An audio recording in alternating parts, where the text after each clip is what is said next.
Are you having problems finding the right people for your practice? Are you trying to build the ultimate team? Do you want to take it to the next level? Well, friends and family, I have the guy that has all the answers, the right solution, the right resource to help elevate your practice and make hiring a breeze. Friends and family, welcome to Defocus Media, Optometry's #1 podcast. Let's go. This is a Defocus Media production. Audio Jungle. What's up, everyone? It's your favorite optometrist, Dr. Daryl Glover. And I'm Dr. Jennifer Lyerly, resident optometry nerd. And welcome to Defocus Media, Optometry's #1 podcast, where we discuss the hottest topics, latest technology, eyewear, practice management, and more. So sit back, relax, and defocus. What's up, everyone? It's your favorite optometrist, Dr. Daryl Glover. Super excited to be here. It's top of the week, Monday, top of the month, December, busiest month of the year for a lot of us eye care professionals. Yeah. One thing that we're probably experiencing that we're all having a problem with is having the right team in place, especially when it's prime time, right? And on today's show, we have an amazing guest that's really going to help to elevate everything that we need when it comes to eye care, when it comes to building a team around us to be successful. Friends and family, I'd like to welcome my colleague, my friend that's up in the Poconos, baby, living his best life right now, Dr. Michael Neal. How are you doing today, my friend? I'm doing great, Daryl. Thanks so much for having me on your show. Hey, man, thanks so much for being a part of the show, and thanks so much for what you have done in eye care. Very excited about today's show because we're going to touch on a topic that is impacting everyone, not just in eye care, but truly healthcare and truly every industry that's out there, and that's hiring. Right? There's a major gap out there. And you are an expert that has built an organization that has really transformed the way that we look at the hiring process. But before we get too involved with that, let's learn a little bit more about you, my friend. If you don't mind, just sharing a little bit about your background, where you're from, where you went to school, and maybe a fun fact. We like learning fun facts about all our guests that come on the show. Well, since we have all the time in the world, I was born at a very early age, and maybe I'll skip forward a little bit from there. So, optometrist, entrepreneur. I'm an entrepreneur wrapped inside an optometrist body. That's how I describe myself. I love that. Went to school in Philly. Went to PCO at the time. Now it's Salis, and graduated in 2001. Been in private practice since up here in the Poconos. Nice. Yeah. As far as the fun fact goes, I got 2 kids. My wife and I have a 9-year-old and a 12-year-old, and so we are living through the challenges of working and being parents as well. And then, as far as something interesting, I'm a runner. I started running in March of 2022, and I've just finished qualifying for Boston and Chicago.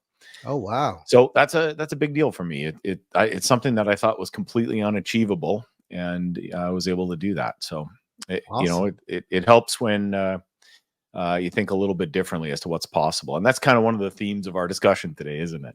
100%. And to be a runner, it takes a lot, man. I'm a walker, right? And it's funny you mentioned that.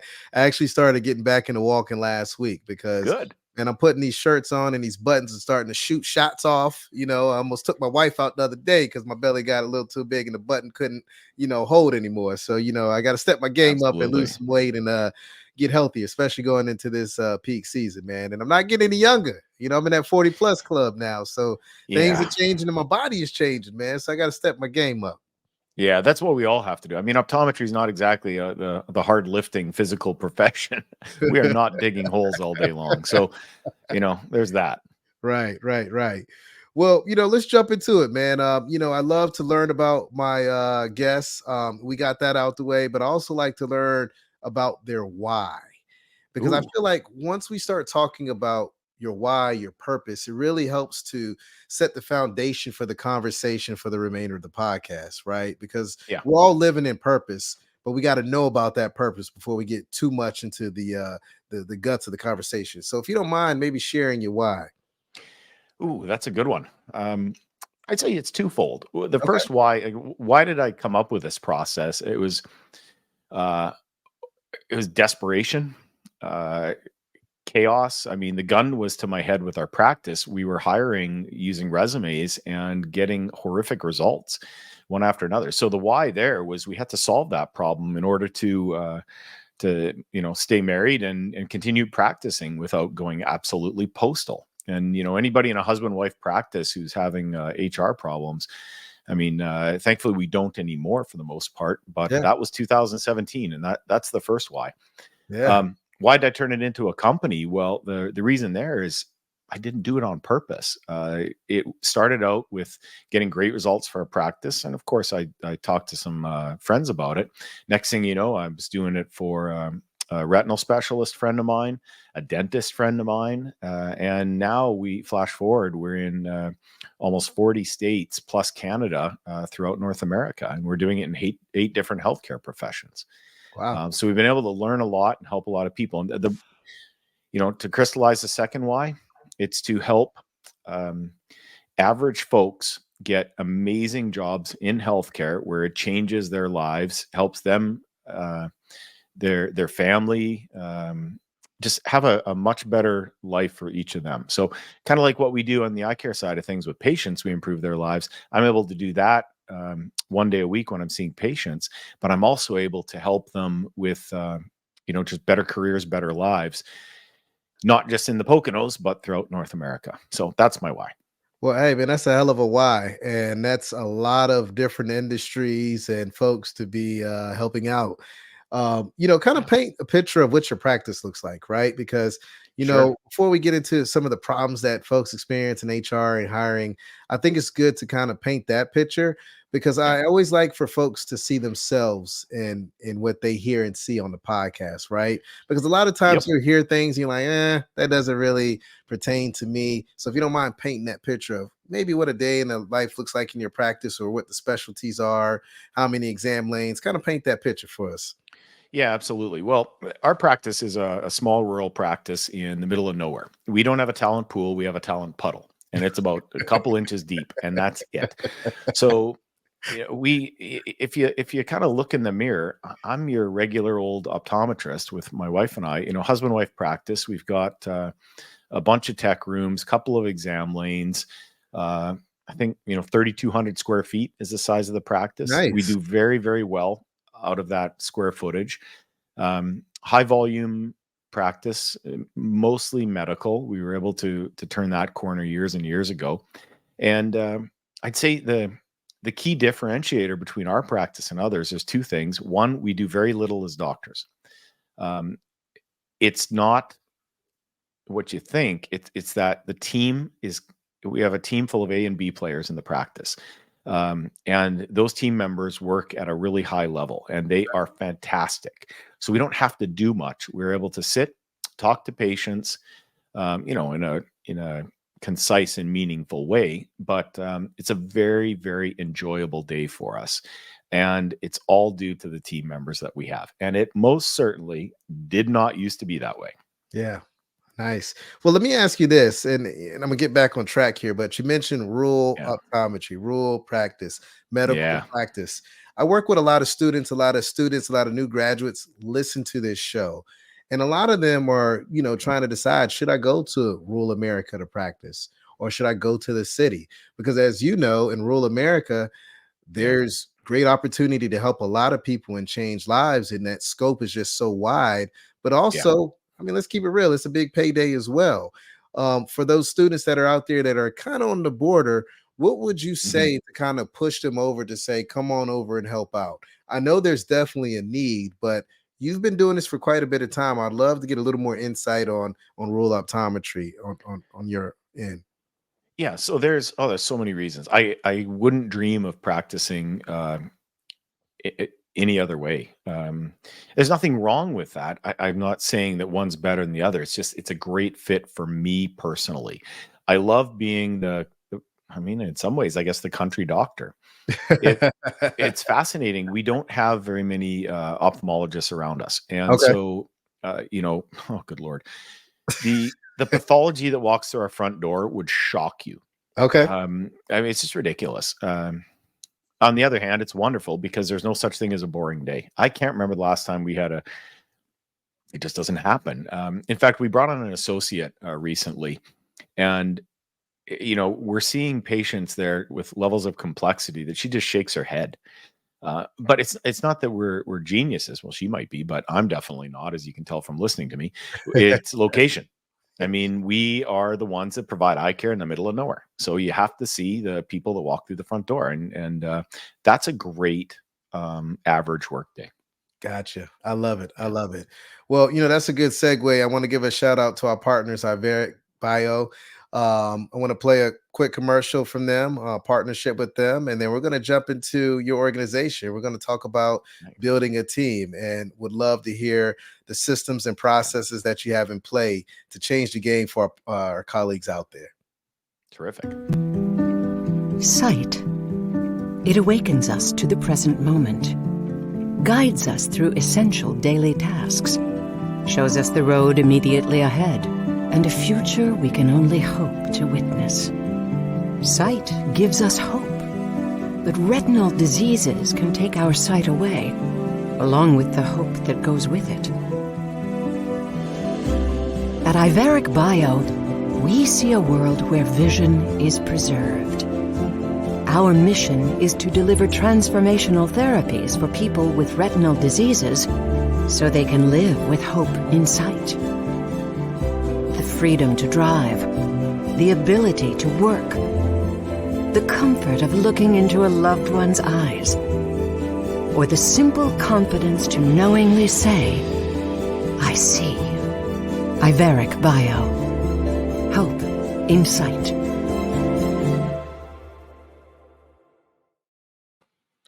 Now I know that partnership right there, Iveric Bio, probably resonated with you because I'm pretty sure you see a decent amount of age-related macular degeneration, geographic atrophy, and it just feels so Yes, good sir. to be in optometry right now and know that Yeah, there are solutions out there to really change our patients' lives. Uh, that's for sure. but today I want to talk about how we can continue to change our patient lives, but most importantly, change our colleagues' lives. Hmm. And what I like to do is really jump into some of the challenges that eye care professionals experience, but really healthcare professionals experience when it comes to hiring and finding the right team members in their practices. So maybe you could touch on that to kind of set the tone for the remainder of the conversation. Whew, that's a big topic. It's We could have loaded, I know. we could have an 8 hour podcast with a lunch in between there. Um, Boy, oh boy. I think the first thing that comes to mind, just shooting off the hip here, is that you're not alone. So we got a lot of ODs listening to this podcast, and you walk into work and you're thinking like you're on an island, and you're the only one who can make decisions, and you're the one responsible for everything, and you've got the weight of the world on your shoulders, like Atlas climbing the mountain. Well, that's how it feels a lot of days. Um, you don't have to feel that way with regards to hiring. Build My Team is a company that grew out of hiring in a private practice in rural Pennsylvania in the middle of nowhere. If you know, does it work in rural areas? Heck yes. Does it work in the city? Heck yes. We got clients all over the place. The thing is, you're not alone. And so, here I am yapping on about this stuff. What does it do? What's in it for you? How does it get those results? And the the quick discussion is that we're all hiring wrong when we start using resumes. Well, why? Why am I saying that? What does a resume tell you about a person? Let's just hammer away at that. Let's chip this big old resume block away. Yeah, So let's when you're do it. looking at a resume, Daryl, what do you see? What do you generally take out of that? I see name, schooling, and just history of where they worked, and that's essentially it. Right. Now, what's that person good at? Not much because not much is on there, right? Exactly. So how Yeah. are you supposed to make a decision about what they're good at when you're staring at a two-dimensional sheet of paper that honestly, most of the time it's chock full of garbage and let's say exaggerated is well, an understatement, but it tells you nothing about the person. So then you take this person, you bring in the best resume human, you sit him down in an interview, and then they're sitting across from you as a deer in the headlights because you're the big old doctor that is intimidating. You don't try to be, but it's the nature of the situation. Sure. You are set up to win only when chance allows you to win. So let's tame this tiger. Let's flip this around and say, no, there's a better way to do this. And the better way is to use resumes last. What we do, and this is all modeled after Disney, the Four Seasons, a company called Strategic Coach that I was in entrepreneurial training, executive training back in 2017. And I looked at how all these companies are hiring. And the long and the short of it is they cast the widest possible net to get as many people as they could to apply for their jobs. Then they ran them through an assessment process. Only when the people cruised all the way through their assessment process did they ever even think of bringing them in for an interview. It was far less dependent upon what the resume said. In fact, they didn't look at two of the companies didn't look at resumes until they passed all the way through the assessment process. Wow. And I thought of that and I was like, holy cow, why aren't we doing that? Well, the answer is we didn't have the assessments, nor did we have the process. And this is arduous and expensive. So I looked at this as an opportunity for my practice to solve the biggest, most anxiety-producing, miserable problem I could get my hands on. Okay, billing's a close second, but this is number one, and this is a forever problem. It never goes away in our private practices, right? Like you talk about the ultimate whack-a-mole. You better bring your hammer to the practice because that's what you're playing every day. And we were able to stop that. So flash forward, it started from my cell phone. We started emailing people. And a quick tip to your listeners, if they're emailing people for hiring purposes, it's a complete waste of time. You have to text. Younger people especially are checking their email 2-3 times a week. That's what they say. We all know it's not even close to that. And it's a completely ineffective medium to try and reach out to people. So we built a system that started emailing. We had to cancel it. We scrapped the whole thing after I heard my assistant talk to, I think it was 12 people in a day, telling them how to work their spam and their junk mail. We gave up. We built the text engine. So what do we do? Bill, my team does all the hiring for the practice now. And the quick summary of this process is Bill, my team writes a job description for the practice as to who they're looking to hire. And there's a whole bunch of tricks of the trade that the team does for that. Can I say one thing?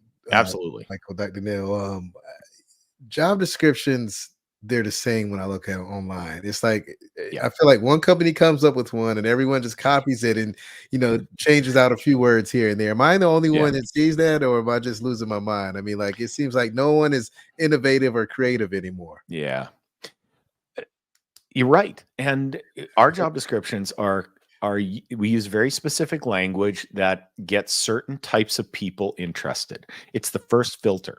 Okay. So we want people who are natural fits for healthcare positions. And we have all of this stuff essentially figured out through algorithms and what type of position a person is best for.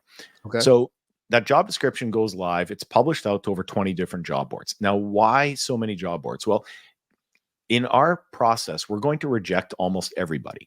Therefore, you need a tremendous amount of candidates in the first place. Gotcha. The candidates come in, and about half of them decide not to move forward on the assessment process. Okay. So as soon as they apply for the job, within 5 seconds, they get a text message on their cell phone. That's how fast it is. Wow. Now, why 5 seconds? Why is this guy so anal about 5 seconds? It's because by second 6, they've applied for their second job. You guys, gentlemen and ladies, hop on to the Indeeds of the world and see how fast you can apply for jobs. There's even an AI site that I was introduced to that allows you to apply for 5,000 jobs with a couple button clicks. This is how bad it is right now. And that's only going to get worse. Yeah. So they get a text. 20 minutes later, they've gone through our entire assessment process. We start off by measuring their mindset, and we're looking for people who want to work in healthcare. They come to the table with a healthcare mindset. They're a team player. They're grateful and appreciative. They've got initiative. They really have a helpful heart. They like, enjoy helping people. They have honesty and integrity, etc. Now, they have to imagine a big old funnel. So they have to pass that in order to move to the next level. Okay. Next thing we do is we're assessing their speed of learning. I got news for you, folks. You have a problem with people who are too smart in a healthcare practice, and you have a problem with, well, how do we gently, politically correctly say this, boat anchors. Okay. I mean that in the nicest possible way. They're wonderful people, perhaps, but they're not designed to work in a healthcare practice. Right. Their strengths and talents lie elsewhere. The genius is they're really smart people. They get bored in healthcare. They move on. And so then the worst case for you is you hire a super smart person, you get all excited, and 3 months later they quit. There's a sweet spot there, and we're able to identify that. Next thing we're looking for are their strengths and talents. And this is one of the key components of the Build My Team process.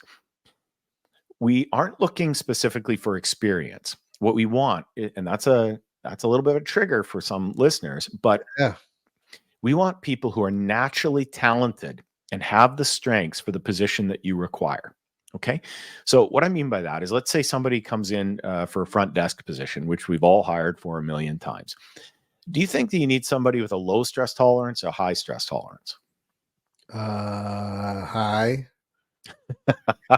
Your eyes just went up like crazy. Yeah, there are a couple exceptions. There are some really nice mellow practices. There's only 2 left in America. Those folks can have a low stress tolerance. The rest of them need basically crazy stress tolerance. Yeah. We have a whole bunch of these not only characteristics but strengths and talents. Are they warm and friendly with patients? Can they follow procedures and policies consistently? Do they handle details and paperwork? Because who wants a team member who can't handle details and paperwork? Right. They could be the nicest person in the world, but all you're doing is you're setting up your audit risk to be ridiculous, right? Right. And we're looking for people with strong follow-up. That we have a whole bunch of these characteristics. I could go on, but we have pages of this information about these people. And so in a lot of ways, we know what they're capable of far more than they know themselves. And this is actionable data. This stuff is accurate. So compare that to a resume. Well, since we're talking all ODs, I'll just hit the nail right on the head here. You walk into the exam room. Hey, Mr. Patient, what's your prescription? Or do you use a phoropter? Which is it? Now, the metaphor here, we're using the phoropter with the assessment process. The resume is, hey, fella, what's your prescription? Are you a myope, a hyperope? You tell me. And maybe I'll talk to you a little bit, see if I can determine it. There's no objective measurements. There's no subjective measurements. All you're doing is you're basically asking the person what pair of glasses or vision correction they're going to need. Now, you're all rolling your eyes right now. This guy's ridiculous. But think about it in terms of the interview process. That's exactly what we're doing, because there was no better way. So what Build My Team does is it brings the screening testing, the phoropter. We're doing the proverbial mind dilation, the whole works. And that's the process. At the very end, there's second from the end, I should say, the process, and this is all automated. It asks a couple of questions, things like, how far are you from the practice? So what happens if they're 50 miles from the practice and they're there for an interview because they're desperate?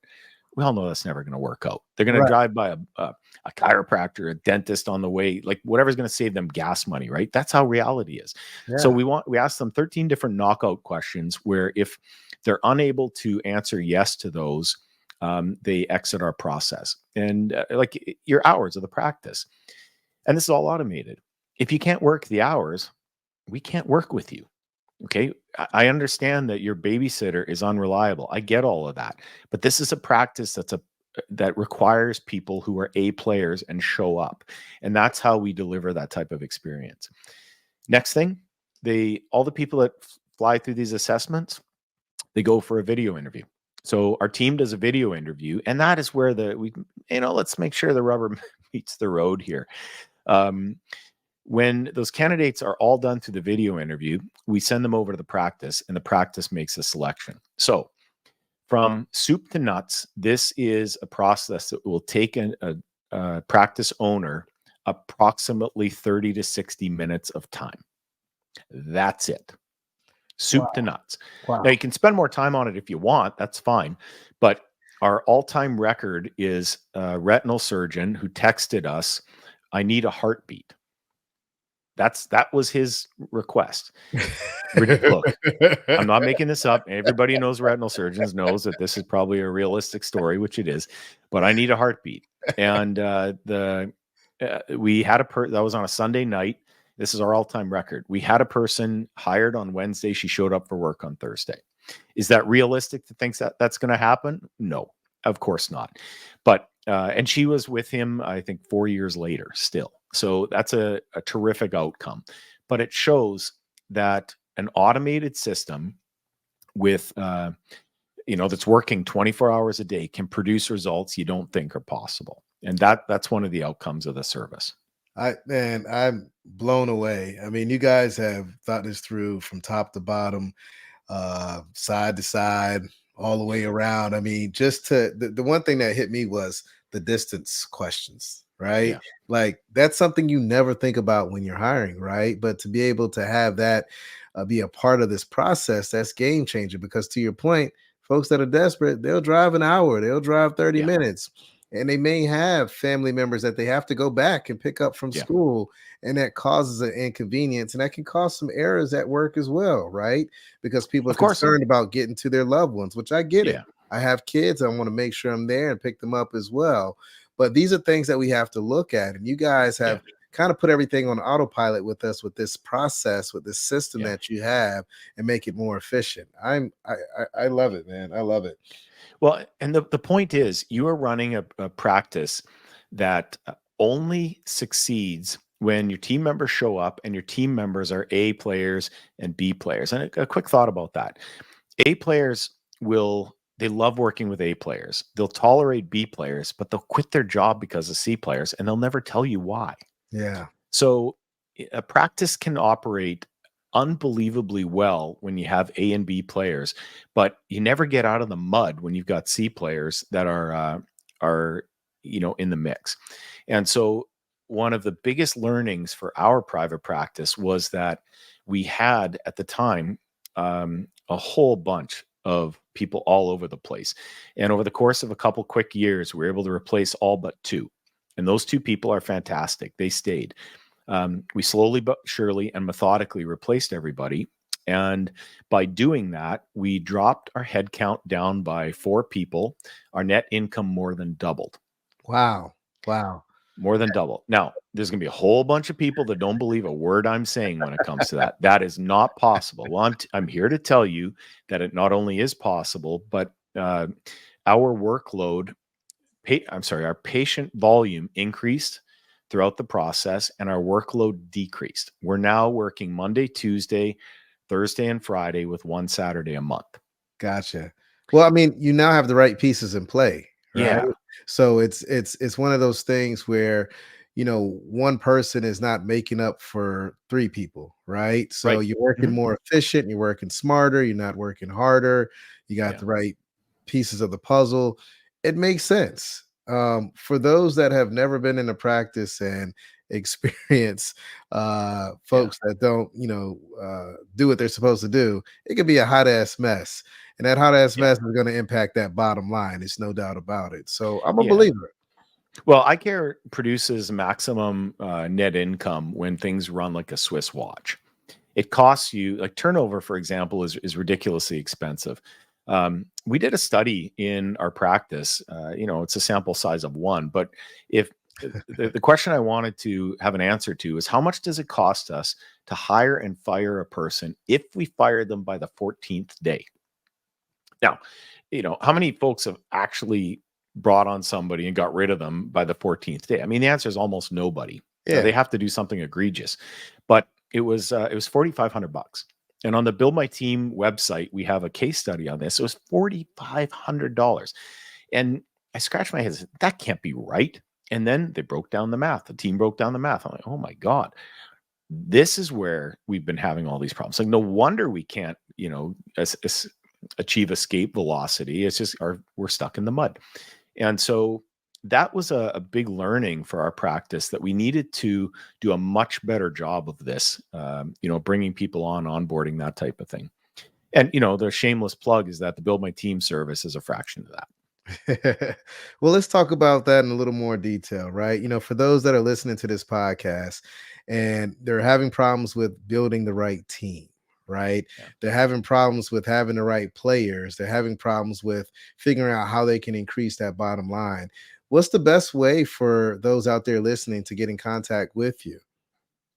Well, I would say you go to buildmyteam.com and just take a look at the website. We were born in optometry. This is something we do exceptionally well. And, folks can just hop on a call. It's all scheduled, so it respects your time. Hop on a call with our team members. And this is what they do all day long. So even though as I said at the beginning, you feel like you're on an island and you're all by yourself, absolutely not. This is how, you come in, you be brutally honest with our team members, tell them exactly what's going on. And that's what their job is. They're going to help you and a bunch of other people fill these positions, a bunch of positions by noon that day. It's Yeah. all they do. So, this is an outsourced hiring service specifically for healthcare practices, but all born with optometry.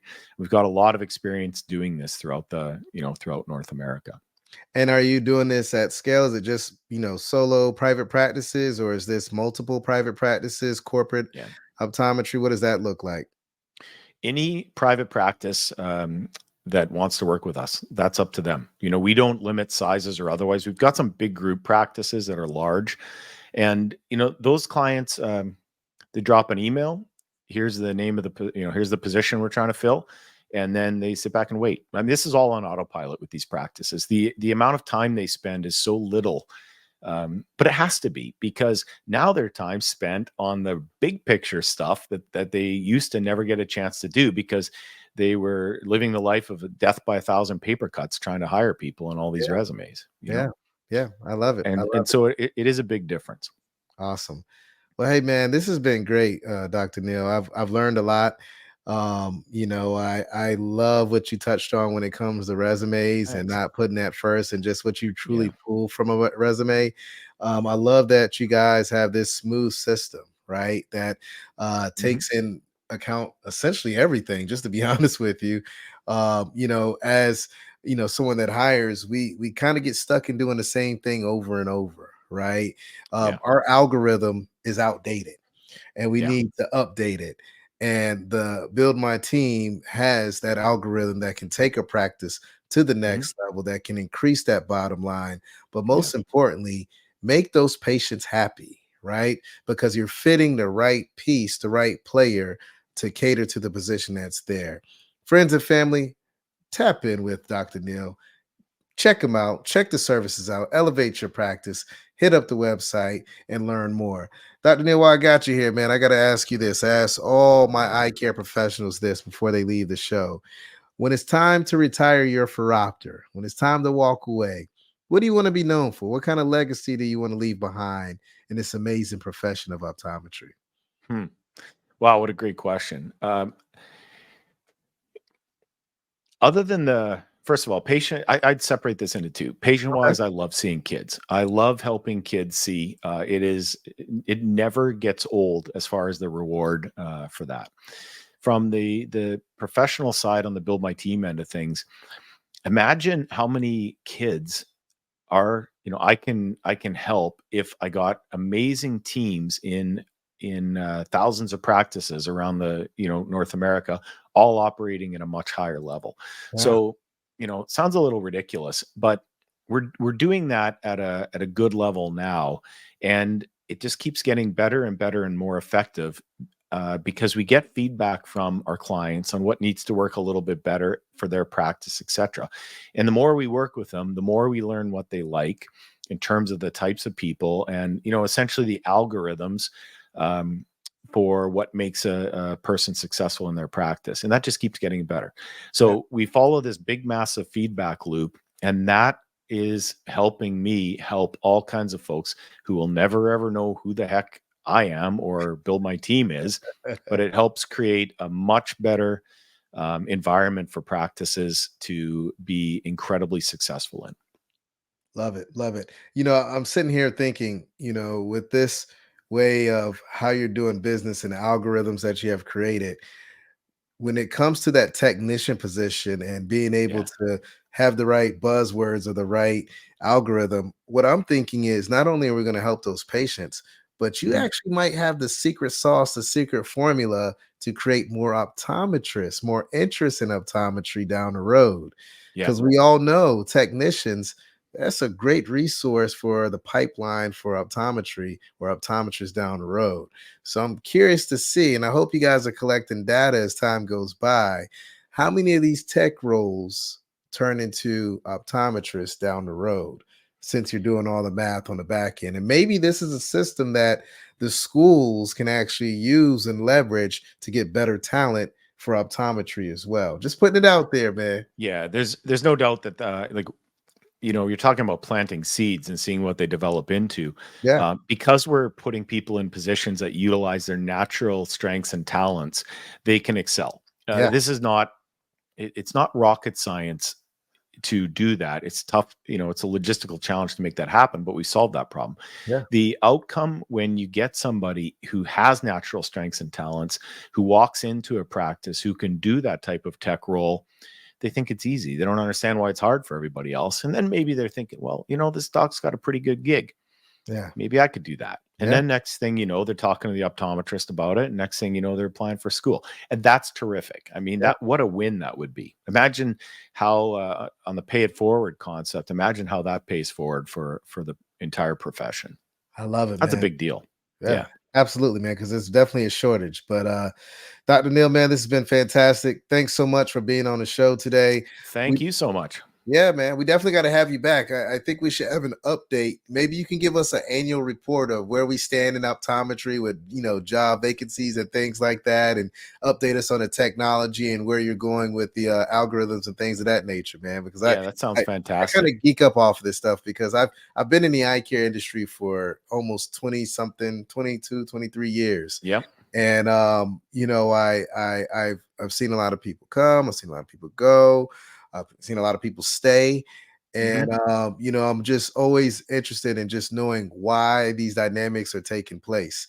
Yeah. I'm going to jump off here, but funny story. I was talking to my wife the other day and she was looking at a new job opportunity and I was giving her advice. And she looked at me and she said, "How can you give me advice?" I said, "What do you Yeah. mean, baby?" I said, "I help with hiring and things like that. I bring in Yeah. a lot of doctors in our organization."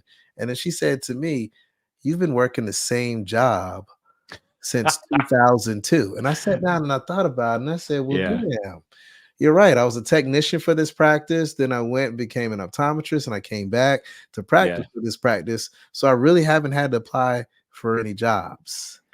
So I was kind of Yep. mind blown on that one, man. But just Yeah, funny. we're all lifers in the profession. I mean, That's that's it. Yeah. And I don't. It's fun. I mean, Yeah. patient care is fun as Right. long as you get to actually do the patient care. 100%. And I think the Yeah. reason why we're lifers is because someone had this algorithm that you created, but it was in the mind and it wasn't actually in the Yeah. system. But now you got the secret sauce to make it happen. Again, Yeah. man, thanks so much for being on the show. Everyone, make Thank sure you. you stay healthy, stay positive, stay blessed. And until next time, peace. All right, colleagues, and it's a wrap. Thank you dearly for hanging out with the Defocus Media team. We hope truly something resonated with you. And until next time, be sure to keep it 2020, and we look forward to seeing you on the next episode.